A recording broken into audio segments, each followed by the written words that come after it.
Welcome back to the show where we run you through all the Dolphins news you need to know about, after the news you need to know about. We're going to do the fan Q&A, answer fans questions. Actually, there's a lot to talk. Well, not a lot, but more than you would think. And a very, very dead period of National Football League stuff. I don't know really where we want to start here. Okay, we'll start here. This first news story comes from Pro Football Rumors. Darrell Bevell expected to be the Raiders' offensive coordinator. Obviously, he has a long history with Pete Carroll. He coached in Seattle with Pete for a very long time. He was Russell Wilson's quarterback coach. Darrell Bevell has been pretty sought after the last, maybe not as much this year, but definitely the last 2 years, or this past season. Could have taken a lot of jobs, but the Dolphins somehow retained him. He's a really good head coach. Everywhere he goes, the quarterback has a career year. He's going to be missed. I don't know who in the world. I mean, we'll see what happens, It's not like the most concerning thing. But we'll see. It's, great coach. Sucks he's leaving. It is what it is. This next news story comes from Pro Football Rumors. Titans add Reggie McKenzie to front office. Reggie McKenzie kind of has a weird resume as a front office personnel person. He had a really good draft. I believe Amari Cooper, if they weren't in the same draft, I don't know how they would have been. Khalil Mack, Amari Cooper, Derek Carr. Well, those weren't bad picks. Those were the highlights of his GM time in Oakland. He also did a really good job with their offensive line at the time. I think he was with the Chiefs before that for a while. And he was with Green Bay for a while too. So he has a good record. He's had some downs, and he had a good time. He had a good years with the Dolphins. I mean, since he's been here, we've had some of our better drafts that we've had in a long time. So I feel like this is a sneaky kind of hit. So it sucks he's leaving. I don't know what position. So they gave him VP of football. Vice President of football. Yeah, I guess so. I guess it was an upgrade. He was the senior personnel executive for the Dolphins. I don't know what the heck the difference in those two things are. So it's like there's 50 different guys making the same decision. But anyway, yeah, he's going to be missed. Like I said, he did a really good job in Miami. He's done really good jobs in other places. Kind of a sneaky hit. So Darrell Bevell and Reggie McKenzie leave the Dolphins after one of the most miserable seasons that we've ever had. This next news story comes from, I believe, Fox, Jordan Schultz, Fox Sports. Kellen Moore is the favorite to take. All signs, according to this article, seems that Kellen Moore is going to take the Saints job, which means that Anthony Weaver is going to come back as DC, which is great. That's the best news we've gotten in a long time. For many different reasons. This is the first time Mike McDaniel is going to have a second stint with a defensive coordinator. Obviously, he went through Josh Boyer. That didn't work. That was miserable. That just did not work. Then Vic Fangio came here, then didn't want to be here. So that was annoying. Even though we had if you look at the stats, that's one of the weirdest seasons. It's like a love-hate relationship with the coordinator. Yes, we broke our franchise record in sacks, but it just didn't work out. So it is what it is. So that didn't work out. And then obviously Anthony Weaver comes here. And I think what he did better than the other two did is he's a great leader, clearly. He brought a culture and a physicality to the Dolphins that they desperately needed. And he brought him a sense of direction. Like, this is what we want our defense to look like. And he didn't have everybody he needed personnel-wise. Actually, comparing his defense to the other two's defense, his was much weaker. And he still managed to get the most out of them he possibly could. And not only there was a ton of injuries on the defense, but a lot of those players didn't fit the scheme. So this is really exciting that we're going to get a second off season with him, so we can build that a Raven style defense and tailor it to more of what he wants from a personnel standpoint. So that's going to be awesome. And I'm just excited that we're gonna retain that culture and physicality that this team, and I mean, we've heard about it a million times, how much the Dolphins aren't tough enough. But I think Anthony is really helping with that. And he really did bring that Baltimore Ravens culture to the defense, which is very important. And that's something the other two couldn't do. They didn't capture the locker room. One of them didn't even want to be here. One of them lost the locker room. It is what it is. You could argue Vic Fangio did too. He didn't even want to work with Mike McDaniel. So yeah, Anthony's great pick by Mike, because obviously that was, and there was an article a long time ago about how I think Anthony Weaver was, I can't remember who was in the running, but I feel for something that I read that he was potentially could have been our defense coordinator if we didn't sign Vic Fangio, which sucks because that would have been much better. But you enjoy it now, everybody, because I do have a feeling, I think he's definitely going to be a head coach soon. Kind of Dan Campbell-y vibes. The fact that he can bring a vibe to a team is something that not a lot of coaches can do. So he's going to be a head coach soon. So enjoy this while we can. And the Dolphins have had some really good coaches / coordinators in the last 20-something years, if you really think about it. So he might be another one to add to the list. So there's been rumors about this. I still really can't pin anything down. I haven't seen anything confirmed. Oh yeah, I forgot that we'll talk about that here in a sec. Well, you know what? We'll talk about it now. I know some Dolphins fans aren't huge fans of this move, the new special teams coordinator, which I think we talked about a little bit before. But, so two new staff. Okay, this comes from Pro Football Rumors. 2 new staffers are joining the Dolphins. Craig Ackerman is set to lead. He's the special teams coordinator.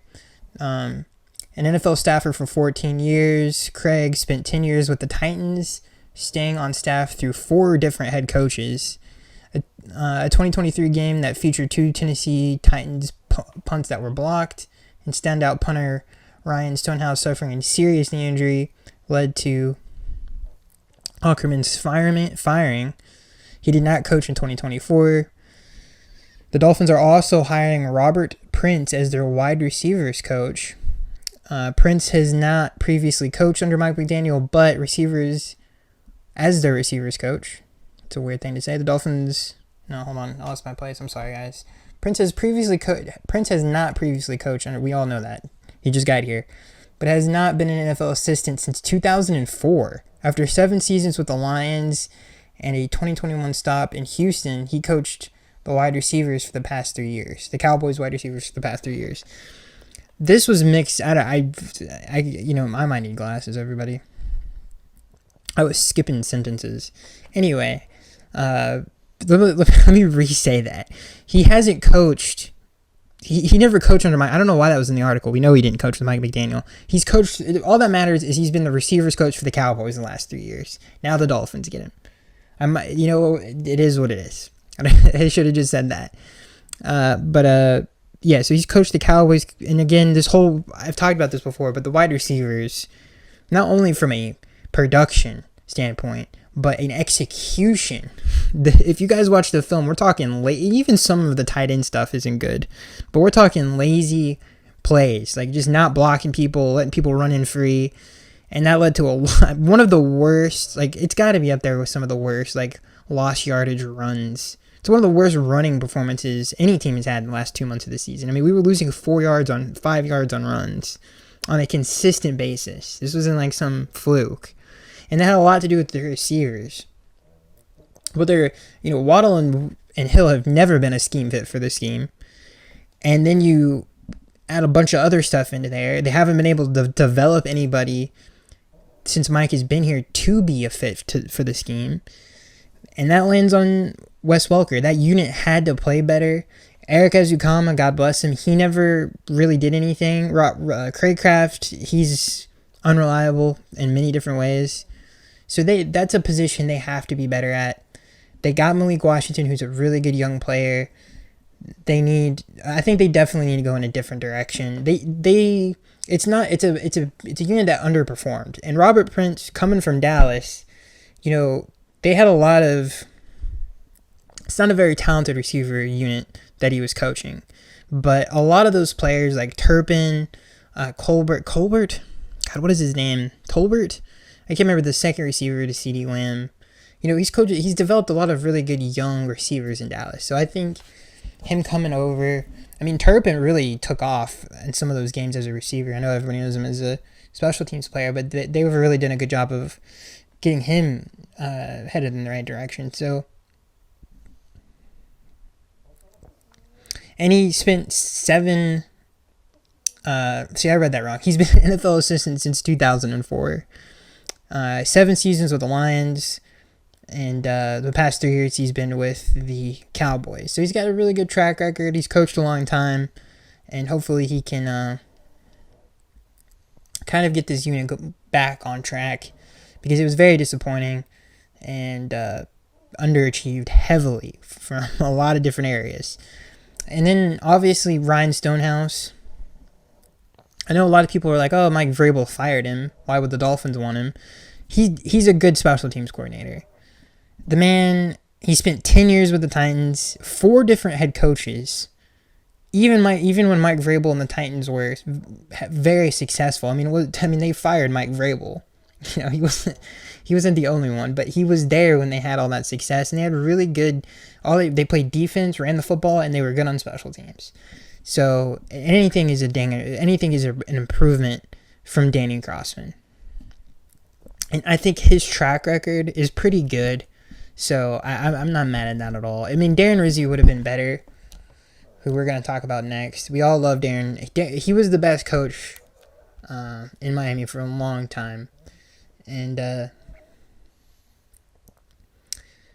he's not coming to Miami. Apparently he's going to Denver. Kind of makes sense. Obviously had a really good relationship with Sean Payton for a long time. It's very unfortunate. It would have been nice for him to return to the Dolphins. For whatever reason, his units always are great. Ever since he was the Dolphins special teams coordinator, we had some really good seasons on special teams. Marcus Thingpen comes to mind, Kenyon Drake. Those are some of the stars that he, got a lot out of. So I think the reason that Darren has never gotten a head coach job is he's just kind of a weirdo. I think that's probably what it is, because he's such a good football coach, but he does seem like kind of an odd person. So yeah, there you go. Darren Rizzi to the Denver Broncos. Unfortunate. I don't know why. Dude, like Sean Payton. Okay, and I listen. See, I'm thinking, do I go back and do we edit that part about the new coordinators for the Dolphins? I don't know. Who cares? It is what it is. All right. That was awful, though. I apologize, everybody. I could have definitely read that better. But anyway. Yeah, that's it. For the news, there's really nothing else. Darren Rizzi, 2 new coordinators, special teams, and receiver.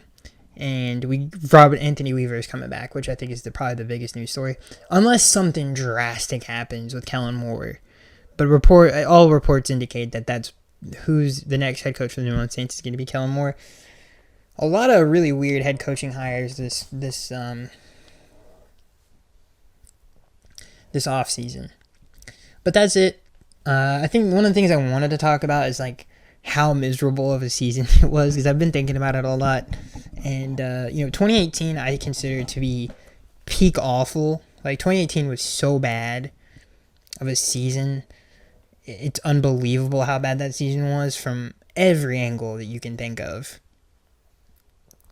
2017 wasn't good either, but 2018 was the worst. 2017, 2018 were terrible. Uh, 20 what is it? What was the 2024 season was it was getting there. It really was.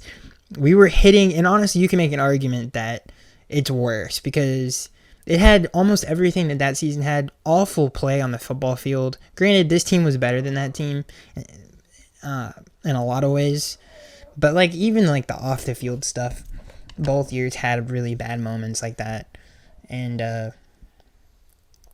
and again, both years had terrible quarterback play, like really really bad quarterback play. And this season is definitely up there with like some of the worst. I mean, from Tim Boyle to Skylar Thompson to Tyler Huntley. I mean, that was awful stuff, dude, to watch and have to sit through. And especially since like what was going on with Tua at the end of the year, we didn't even try to make the playoffs at the end of the season. Then and Tua's like press conferences like towards the end were honestly like would give you a migraine. And then you got the Tyreek Hill stuff, and then Chris Greer is still hanging around, and so yeah, like it wasn't great. And that last game was terrible. Like it didn't seem like anybody cared. I mean, even Omar Kelly reported on it, and sometimes he exaggerates stuff a lot, but apparent from what he and I think multiple beat writers that were there were reportedly the team pretty much gave up before the fourth quarter even started. So, it just wasn't a great season. I guess whenever, when the Denver game got out of hand, everybody kind of packed it in, which isn't the worst. I mean, I feel like it's not the worst thing in the world. That game didn't matter. But I think it just encompasses that entire season. It was just mismanagement to the peak of Dolphins mismanagement. I mean, awful. It did that when you think about it. I can't even get words out when I start thinking about it because Chris Greer, who has invested his job and livelihood and his entire all the chips pushed into the middle, couldn't get a quarterback for an insurance policy. It's just mind-boggling. And everything that we heard before the season started, how excited everybody was for the season. And even from players like Calais Campbell, who weren't here a year before, talking about how talented this team is. And it just gets to not have that plan in place for a quarterback who's infamous for being injured. It just stuff like that just hurts my head. I'm glad the season is over. I'm glad that season is done with and over with. I'm excited for this off season. I'm mostly excited for the draft. I'm not excited for free agency. I'm really excited for the draft. They have a lot of draft picks. I hope, and I think everybody is, like, the main thing everybody wants and cares about, fix the line of scrimmage. Please fix it, because I really think that would be the turning point. I don't care what they do with Jalen Ramsey and Tyreek Hill. I really could care less. All I care about is the offensive line. That's it. That's all I care about. Just fix it. And again, we've talked about this multiple times, but they have the tackles. It's just the two guard positions. They have a good center too. He kind of, God bless Aaron Brewer. I don't know. He had some weird games at the end of the season. I'm not even going to lie to you guys. But for most of the season, 95% of it, he was really good. So, and he's also, he reminds me of Richie Incognito a lot, where he's a very physical offensive, like, we haven't had that in a long time. Even when we had, like, Laramie Tunsil and Brandon Albert, I guess Mike Pouncey was that way too. So him and Richie were, they brought that kind of physicality to that position, and we need that in the run game. This might be the softest offensive line we've ever had, though. This, other than Aaron Brewer. I mean, Leon Eichenberg, Teron Armstead, we don't even have to get into it. I don't think he's soft, but he's definitely a diva. Like, I don't think there's any question about that. Anyway, I just hope we fix the offensive line. So that's it. I hope you guys enjoyed. And I'll see you guys in the next one.